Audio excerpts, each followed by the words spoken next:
I keep saying it, but like every week he says something more hard. He's like, "Hey, send some troops to Ukraine." I don't know. And I don't know if I was France. The last couple have gone pretty shit for France. If I was France, I'd be like, "Hey, we got to do something." They did okay in one. Really. They're eager to make up for their record in two, because like World War II was like that was a 4-0 sweep in a 7-game. They got posterized. They got posterized. They're that guy with Jordan's junk in their ear. Yeah, they are. But it's Hitler's junk. Yeah. I would be worried if I was Larry Bird coming in. Yeah. If I was Poland or France, I'd be like, this is coming. Like you don't want that again. I went to Wikipedia to like look at France's military history. And I tried to scroll to the bottom like a UFC fighter and look for the grid, like the win-loss. It's not there. It's all in paragraph form. Wait, you're telling me war's more complex? I just wanted W's and L's, maybe judge scores. I don't know. I'm sure that exists somewhere. Oh yeah, I would imagine they got a very high win. France would have a very high win rate. They were fucking warmongers back in the day. They have a wildly impressive military history. It's just when you lose in the finals, most recently. Hang on a minute. There's a wicked That's story. That's like saying the Bulls have like a great championship like pedigree, but we're just talking about the Jordan era. It's almost not fair to say that France is great because they had Napoleon, like the greatest military leader of all time, like just ran. He still lost, like for hundreds. Eventually, he lost twice. Before Napoleon, they had leaders and were winning wars. But see, he's like the GSP of fucking war of emperors, right? But he also lost once or twice. But his losses were massive though. Like he trying to invade Russia and like losing half of the fucking army in the winter. That's a big fucking loss, man. You know how big that army was? That was like an 800,000 man army. They got whittled down to 50,000. That's a lot of fucking loss. Dude, Russia's not a place you want to go in winter. Seems like war goes badly when you're like, hey, let's go into this tundra wasteland that's freezing, and fight in like fucking January. Have you ever heard the story of Napoleon apparently had a cavalry assault on ships? So like there was like a frozen like lake or something, and a navy was stuck inside the frozen lake, and it's the only recorded time in history where they cavalry charge ships. It's like, can you imagine being the sailor who was like waking up to empty his piss bucket and a fucking mounted Frenchman comes charging by and hits you with a fucking lance? It was the Dutch, and the Dutch have used their influence to bury that, because you can't come back from losing a naval battle to guys on horseback. No, that's you can't. Embarrassing. What were they riding? Seahorses? Like you got conquered by fucking Aquaman. You fucking stupid Dutch cunts. Well, let's see what happened here. The capture of the Dutch fleet at Dan Helden on the night of January 23rd, 1795 presents a rare occurrence of an interaction between warships and cavalry in which a French Revolutionary Hussar regiment came close to a Dutch fleet frozen at anchor at Nieuwediep or some shit, just east of the town of Dan Helder. After some of the Hussars had approached across the frozen Nieuwediep, the French cavalry negotiated that all 14 Dutch warships would remain at anchor. The capture of ship by horsemen is an extremely rare feat in military history. No shit. It feels like a one-off, like we call it extremely rare, but I feel like that's got to be a one-off. And you can't even go down like master and commander style gloriously. Yeah. Just, you're looking down at the people you're surrendering to as they neigh. That would be so embarrassing. Yeah. Well, good for the French. Yeah, I got all sorts of scary stuff. I don't know. I don't know much about smoke grenades. I get spear guns. I think that would be cool. Getting into spear guns. Oh, wait. Spear guns. Kyle, have you bought your sword yet? No, I have been looking at swords. Kyle's gonna be a sword guy now. I'm a sword guy. Sword guy. First of all, it's swordsman. Let's get it straight. Yeah. Okay. You're gonna become like you'll make your way there. You're a student of the blade first and foremost. Okay. You're gonna become like a reformed virgin, like just stop having sex and wear See, that's the reaction that I'm not looking for. That is what has stayed would you like my Fia? hand. Is that buy it on Amazon. People bought this also enjoy fedoras. No, it'd be like Japanese kimonos and butt plugs or something that bought katanas. So what kind of sword are you trying to get? What kind of sword are we going for? So that's the thing. I don't want any weeaboo shit. I don't have any Japanese heritage, any Asian heritage, not even on that side of the planet. There's no sense in me getting. So you should get a spear from your homeland of Africa. All right. Well, I mean, I could do that, I suppose, but that's only 0.06% of my heritage. I think I'd probably go with. I've looked at the Viking straight swords. I've looked at some Celtic swords. I've looked at some Confederate cavalry swords. It's sort of curved, and it's got the handguard. And I've looked at the Roman, and I've looked at the Roman gladiuses, which are also pretty cool. Those often come with a very ornate sheath. I'd go Warhammer. Warhammer, I reckon. You look like a Warhammer guy, actually. Slush. I feel like if you were to go into combat, I could see you wielding a hammer. Yeah, you're a natural Warhammer. Yeah, I love Warhammer. Yeah, no, or maybe an axe in each hand. Yeah, like a medium-sized one, like a short axe. I wonder what I'd be. I feel like I'm an archer. I feel you like are an archer. You've muscular for an archer. No, he's got that broad upper body. He's going to be pulling them back and letting them go. Rob? Those longbows are fucking. You know hard what movie that's from? No. Oh shit. I don't know. A longbow, that would be neat. Yeah. I've heard they're hard to use though. Like very, very, very hard to pull back. Like you need to practice a lot to get it pulled back. So those guys, they're strong. They're like 100-pound draw, and obviously there's no in a compound bow. There's a lot of let off, so you're only pulling the weight rating for a brief period, and then the pulleys turn over, and now you're holding back far less. And the better the bow, the less you're holding back percentage wise. You might be holding 70%, 80%, 90%, like weight less and less and less. You'll actually be holding back of the pull weight. But I always shot when I was a kid, I shot 60 pounds. And when I was a man grown, I shot 70. And my dad always shot 70. And that's often what compound bows top out at.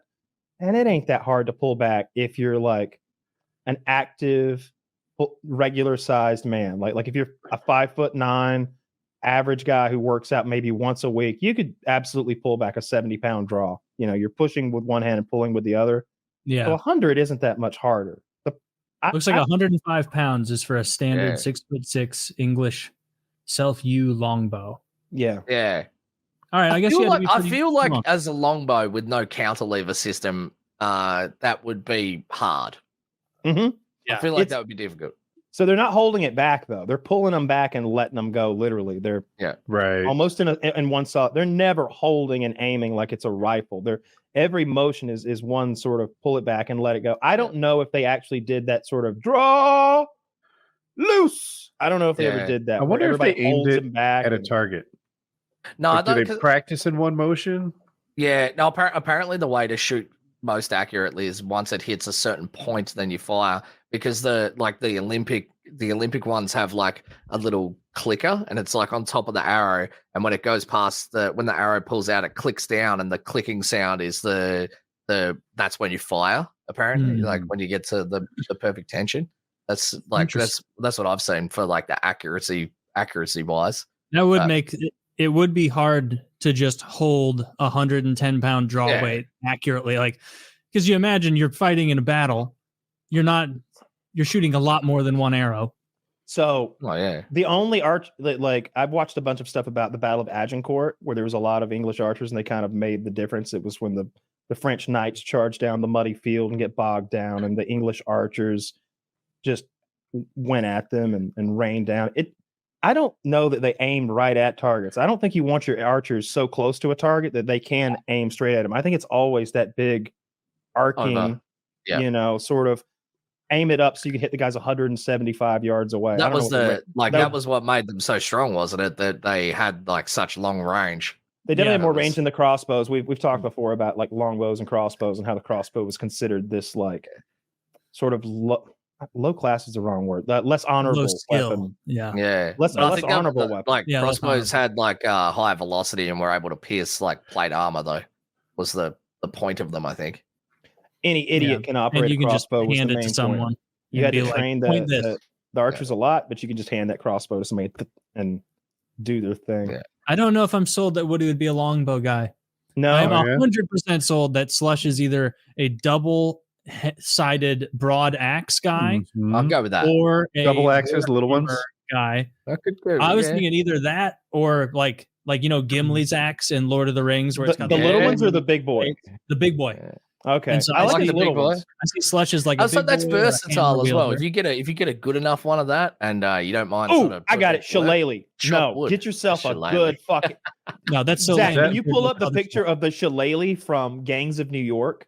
Oh yeah. you remember Shillelagh, that? is that a musical instrument? What is that? Close. what It's an Irish people Irish use musical instrument. It's a percussion. to beat people. Wait, after are winning you pulling my leg? Well, I'm sort of making a joke without pulling your leg. I'm saying it's a percussion okay. instrument because they whack people in the head. okay. It's a cudgel or It's an impact What's it weapon. It's a called? big Kinetic fucking heavy force. stick. Kinetic energy transfer device. Yeah, in Gangs of New York, you might remember the Hmm. scene where at the beginning they're going to have the big fight. All the gang's going to fight, and Leonardo DiCaprio's father, Liam Neeson's character, goes and he tries to recruit the big Irish brute guy, and he's like offering to pay him so many copper coins per scratch on his shillelagh, and he pulls it out, and it's he's got like all the, you can't really see it because of the quality, but he's got tons of etching marks for every man he's killed on this thing. Oh Yeah, boy! it's a good scene. Yeah, Wow, that There you go. it's It's the shillelagh. pretty much a golf club. yeah. It is. Solid on the end. Fuck somebody Yeah. up. See, I don't But think the golf club. I think Golf I club think the is golf club's shit a- weapon. it's a shit weapon. You're absolutely right. That Shit shaft weapon. is so fragile. Oh man, I've You get one swing. shattered drivers one just like swing. hitting the ball hard enough. Like it's- Even a fiberglass or like I guess it's graphite. I had a graphite driver. graphite. Like Yeah. we just went and bought some like random shit to drive balls with. Yeah. And those things are tough. Like now that I think about it, but the thing is, You wouldn't They- attack someone with a driver anyway. You'd use an iron. but those have They're not those very usually the strong. metal are there. I'm sure there's graphite. there is graphite irons, but I think they're just as I have easy to metal break. irons. My dad gave me old pings from like Yeah. the 90s or Only something that are made really of metal. old people use graphite irons because they're more flexible, so they Okay. can get more speed. I had a So whole they- bunch of, I had a whole set of Callaways, and I'm gonna tell you, like you break that thing right over somebody, and then they beat you up for trying. That's Yeah. the fear. Here's the thing: Unless if you you're gonna got it if you're in the bringing a head weapon- with the actual iron bit. if you're like- gonna Yeah, bring a that's weapon what that- into the combat arena, just know that human nature is that they have seen this as an escalation and permission for them to also escalate. So you better Yeah. get the shit done. If Yeah. you show up with your 9-iron, take a swing, he takes a step forward and the thing hits his shoulder and breaks on his shoulder. Best believe he might take that shaft and stab your ass with it instead of just beating you up like what would have normally happened. Like I ain't swinging a golf club at somebody. If I'm in that scene from Pulp Fiction where Bruce Willis is looking up at the pawn shop wall at the weaponry to take down to the fuck dungeon, that golf club is on the bottom of my list. I'd much rather have a hammer. Give me a hammer. What just does a he- regular what does he claw take? hammer. He takes a katana. Katana would be above. Like I think that like I had someone say this to me once. He was like one of my dad's mates who rolled with some fucking angry motherfuckers, and he said you only carry the weapon that you're willing to do the time for. And he said a hammer's really good because you don't have to kill someone with that. A sword, you hit someone in the leg, very highly likely that if you hit them hard enough in the leg and they're going to bleed out. But Yeah. you hit someone in the leg with a hammer, then they're not gonna die. That's Yeah, been a lot and you're of gonna pain. get your Makes money. But if you go for the head with a hammer, Yeah, you can yeah. still kill them. You can still kill them with a hammer if you really want to. So I don't see Slush as a shillelagh guy. I see him as a No. war axe guy or a war hammer guy. I'll go hammer. Woody, I'm growing on Woody as a longbow guy. Zach, I would you like show us that. an image of Gul Maraz? Gul Maraz. Kyle, I don't know where I'm trying to peg you. Maybe just a swordsman. Dude, Just I Officer. what I would honestly want is like if I actually had if you're gonna make me go fight in a gladiatorial arena, I would want Okay. a sword, like a short sword that's one-handed, and I would want a shield. Like I would want a teardrop shield, that start. I believe they were called Murmillo, right? Thank you. Murmillo. Oh, the teardrop things that are wild. So stuff. Because I want to be able to lower it. Because if he swipes at my legs, I want to be able to lower it all the way to the ground, like stab it into the ground to like check a leg kick. Basically, that's Gol Mirage. That is the Warhammer. Basically, that is what the Warhammer is named after. This item. The whole. I would go that. I would run that. Yeah, that's pretty cool. It's also imbued with the soul of some sort of ancient, entity, and it's basically sentient. Yeah, well, obviously you want a hammer you can talk to, At least that's the way I remember when you're tired of killing. So you would want to be like this guy, Kyle. Got this Murmillo picture, which you'd need you need to have a good body to pull this off. Oh no. So I'm talking about like the shield that at the top, it's shaped like a teardrop, and the top is the fat part, and then at the bottom it becomes a point. Like it's fat at the top and skinny at the bottom. The shield is. And I would want a longer sword than that. A kite shield. I'm gonna have to be so close to that guy to make this sword do business. I want like 8 more inches. Yeah, we all do. We're racing to that one. Look at that. Tell me this isn't Slush. That's this mine. Is Slush. So what you have there is a what are those fucking called? It's a angry. It's called a dwarf. It's the unit name. This is a specific kind of unit because it's not wearing armor. It's the Slayer. It's a Slayer. Yeah, that is a Slayer. Yeah. Yep. I feel like a shield. Like going back to paintball. When we actually did the paintball thing, we made a shield, and the idea was that I would get the shield, being that I was getting married, and then everyone was going to shoot me at some stage. And we made this wooden shield, and we were fucking around with it afterwards, and we're all drunk. And my friend was holding onto it and had it on his arm, and he held it up. And I grabbed it and just sort of like turned it. And he was just like, and because he's like, we're not trained to obviously operate a shield or strong enough to stop someone from just grabbing it and turning it, and your arm just sort of being like bar locked inside it. So I feel like a shield would probably fuck me more than it would help me. Yeah. This is my shit right here. This right here. Is it Secutor? Is that what you? This is exactly what I would want to rock. Like if I this is literally the whole fucking, like everything he's got on. I love. He needs gloves. He needs fucking gloves. But otherwise, this is so perfect. With carbon fiber knuckles.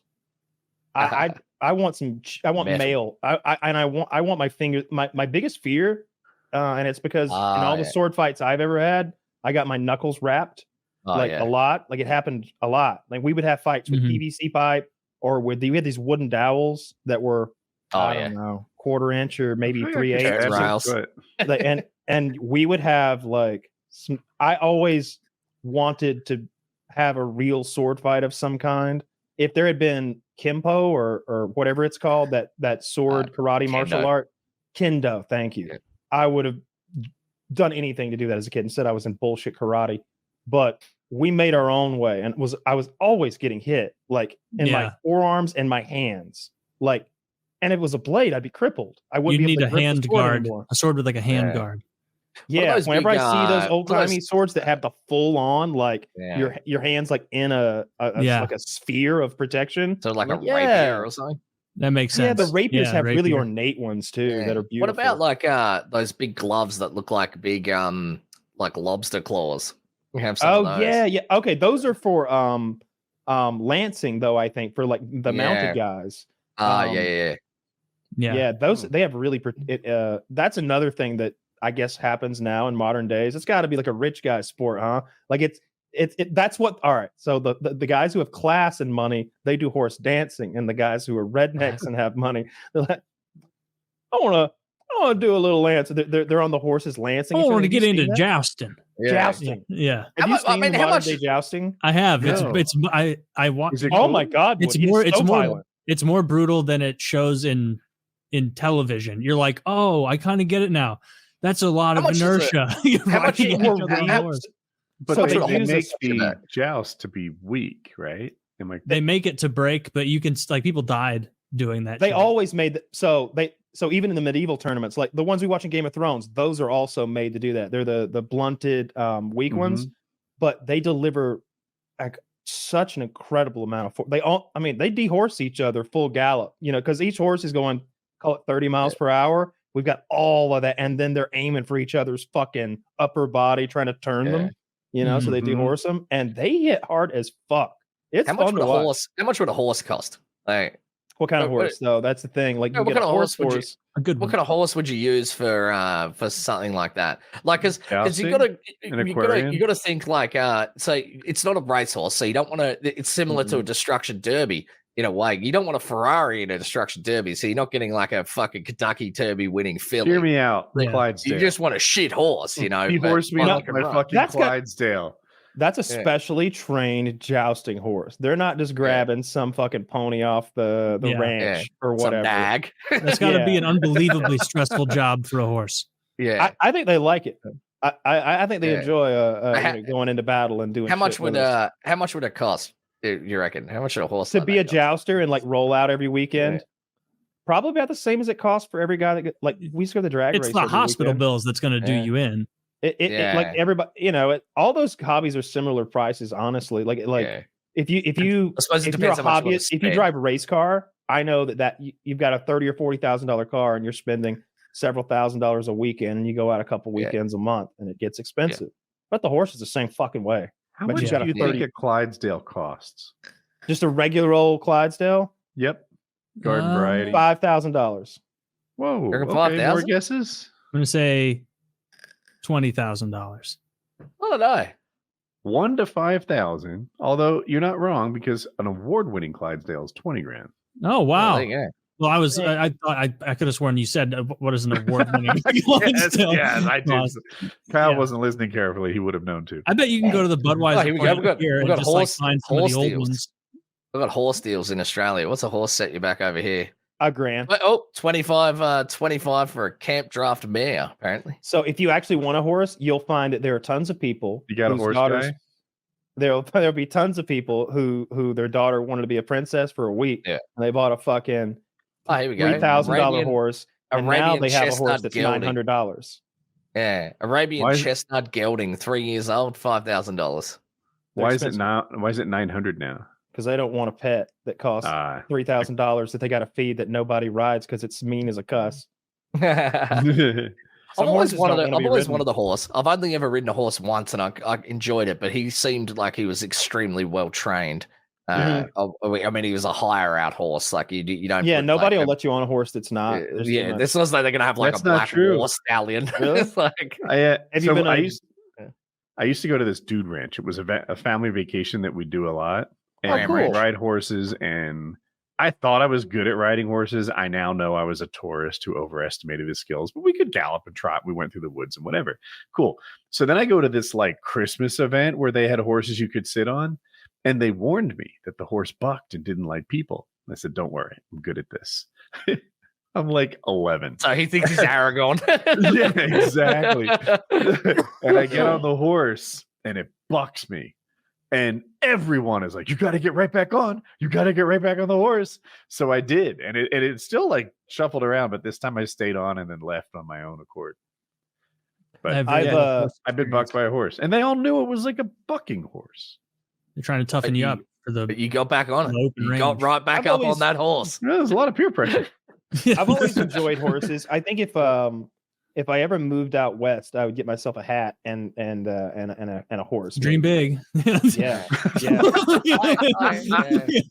back to the fedora with his sword. Yeah, I say that because I've said this before. One of the things I despise the most is a fucking poser. Somebody who's all hat and no cattle. You know what I mean? I don't like that. I don't like those people who fucking walk around in their army fucking fatigues and how and they play Call of Duty. You know what I mean? Like I don't like posers. So I can't buy that cowboy hat if I'm not riding a horse. I feel that way very strongly. Here's my take on it. You can tell me as a subject matter expert, tell me if you think I'm right. Straw hat, mowing the yard on a tractor. Of course. That's right? Yeah, it's a mowing hat. Yeah, straw hats are only after Labor Day, mate. Oh, my bad. That's the fashion.